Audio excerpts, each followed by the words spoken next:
Hi, my name is Corless, Business Development Director here at Global Knowledge in the UK and also ITIL Examiner. I'm talking to you in this little session about the vexed question of getting yourself through the ITIL Intermediate qualifications and the types of exam questions that we write and some of the technique. You've probably all heard a lot about exam technique and the generic stuff about read the question and make sure you take your time and so on.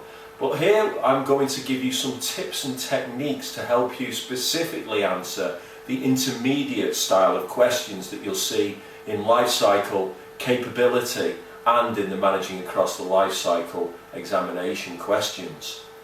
So my first type of question that I'm going to cover is the service improvement question. And this type of question, when you're choosing your answer 1 from 4, there'll be 4 very plausible or perhaps very plausible answers. But if you remember what ITIL talks about in service improvement, where you've got to have a vision, look for a baseline, where are we now, look for where we want to be with objectives, how are we going to get there, how do we know we've arrived, how do we maintain the momentum. If you're looking at a service improvement style question, keep that in mind when you're looking at the question. If there are no objectives, if there is no baseline, or if they're in the wrong order, then there's every likelihood that that's not going to be the right answer.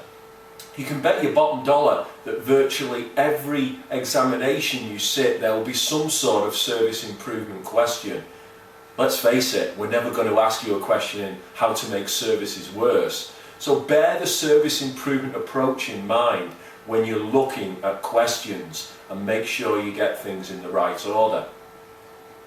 The second style of question that examiners sometimes use is what I call the jumping to conclusions question. And there'll be lots of woes in the organisation, and very often there will be an immediate conclusion that's not to be found in the scenario part of the question, but in the answer it will say it's obviously the service desk's fault, or it's obviously the supplier's fault. Unless it actually says it in the scenario, never ever choose an answer that jumps to those conclusions unless there's evidence. Quite often you will need to find evidence in the question or in one of the answers that's actually going to lead you to the right answer. So even though it might be very obvious, you've still got to have that evidence. Beware the jumping to conclusions type questions. Next up, quite often in ITIL Intermediate, the scenarios themselves will contain bulleted objectives that need to be addressed. Again, think about those bulleted objectives very carefully, because again, as examiners, what we do is in the answers we look to bullet the answers against the stated objectives. So if you see an answer that only fulfills 2 of 3 objectives that are stated in the scenario, then it ain't going to be right. You might see a perfect answer but doesn't fulfill any of the objectives. It's going to be wrong. Match up your answers with the bulleted objectives in the scenario. Likewise, we'll also bullet issues to be addressed. And it's exactly the same sort of process that you'll go through. You'll look at the issues to be addressed and you'll look in the answers. Yes, that addresses that issue. Yes, that addresses that issue. Find the answer that addresses all the issues. You've found the right answer, the 5 mark or the 3 mark. You might find some very plausible ideas that might be great advice, but if they don't address the bullets that need to be addressed, whether they be objectives or issues, it will be the wrong answer. There's then what I call the perfect answer to the wrong question. And if you look at your ITIL foundation studies that you did, there the perfect ITIL answer is always going to be the right answer. Once you get into intermediates, the perfect ITIL answer isn't always the right one. So for example, you might have something that's talking, a question that's talking about the way that changes are failing, and one of the answers is an ITIL perfect explanation of implementing problem management. and it might be exactly how you implement it, but actually it's the perfect answer to the wrong question. Be very, very careful that you're not drawn into an answer that talks perfect ITIL language but doesn't answer the question that we're actually being asked. The next one is what I call the process order question, and quite often what we will do is we will write a process. For example, there might be in service strategy a process for looking at the post-implementation return on investment, and what we will do is we will put an order that will be the perfect order as one of the answers. Some of the other answers will have imperfect orders or steps missing, or they're in the, perfectly in the wrong order though. So be very careful if there is a process order question. Think about the process order, write the process order down, pick the answer that matches the process order that you remember.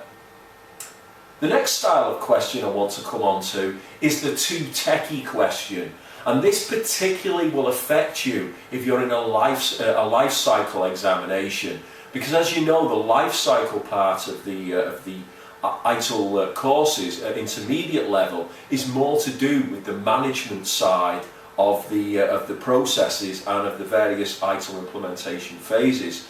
So beware of the too techie question that gets down very, very low into detail, particularly about technical solutions, because as you know, ITIL will be about ITIL solutions, it will be about service management solutions, it will be about process solutions. The only time we probably talk technical is if we're talking about a toolset implementation. You're likely to get a more technical, detailed answer in the capability style questions when you're answering ITIL intermediates. As the too techie question is important, the too strategic question and the too strategic answer can be one that you need to look out for as well. In a too strategic answer, what will tend to happen is that you'll be asked to sort out a problem, and instead of addressing the immediate problem and then looking for a longer term solution, it will give you a perfect answer that's a long-term solution.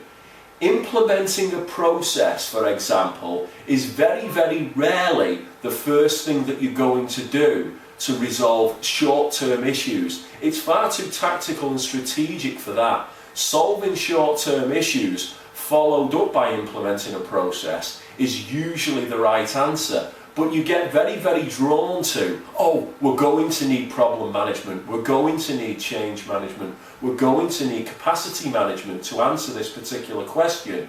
You see the answer that immediately does that and think, yes, that's the right one. But sometimes what you've got to do is resolve immediate issues first. Be wary of that style of question that sometimes is too strategic and too tactical. Another style of question, quite often what we will do, and you will see a style of question that examiners write, where we have a series of actions and the reasons or the outcomes of the action. So for example, what you might see is a right action, but the wrong outcome from it. So a good example of that might be that if you're looking to reduce if you're looking to increase the availability of services, then problem management stands a good chance of being the right answer. But what they might say is implement problem management, reduce the number of failed changes. Yes, it's the right answer to the question, but it's the wrong outcome. It's the wrong reason that you're doing it. So again, in that style of question where there are two parts of it, an action and an outcome, make sure that the actions and the outcomes actually match up. Yeah? Quite often you'll be drawn, oh yes, I've got all the actions, they're the ones, and it's the right answer, missing the point that the outcomes might be wrong against them. Be wary of that style of question. A classic example of a question is one where we lack customer involvement, and it's very, very easy to write all the right actions to do service improvement.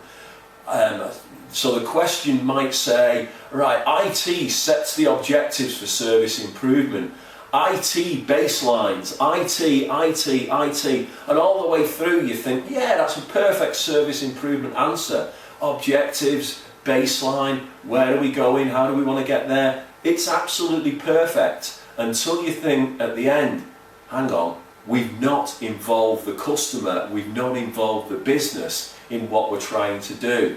So particularly where you've got issues, IT, you'll see options where IT takes the lead, doesn't involve the customer. Yeah, avoid those like the plague, please, because that type of answer certainly is too technical, certainly is too inward focused. Let's face it, ITIL is all about the outcomes that we're trying to achieve. So it's very, very rare that you will, in fact, nigh on impossible, that you're going to achieve those outcomes without customer involvement. So that's very, very important to look out for when you're answering life cycle, ITIL Intermediate life cycle style questions.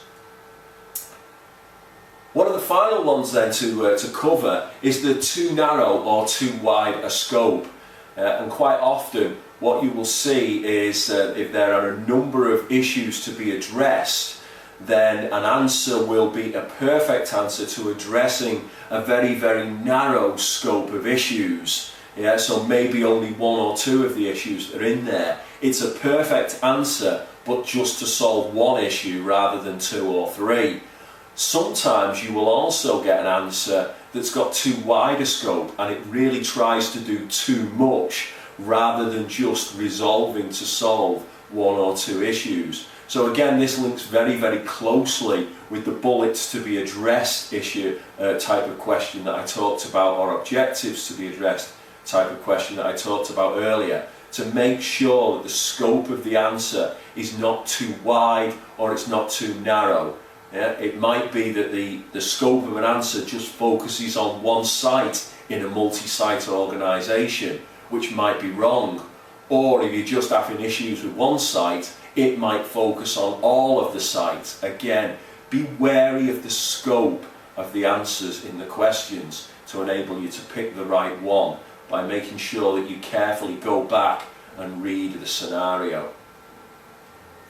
Okay, that's the end of that. I suggest what you do next is when you're actually doing your ITIL courses and your intermediate courses, use your sample exams, use this advice and go through and particularly start to look at the examiner's rationales that you get as part of the samples. You will see these styles of questions crop up again and again and again. And you will get very, very used to seeing something that's either too wide a scope, too narrow a scope, doesn't address bullet points, doesn't involve the business. There will be very, very few questions that actually come from outside of the scope of these particular types of questions. Good luck with your ITIL Intermediate studies.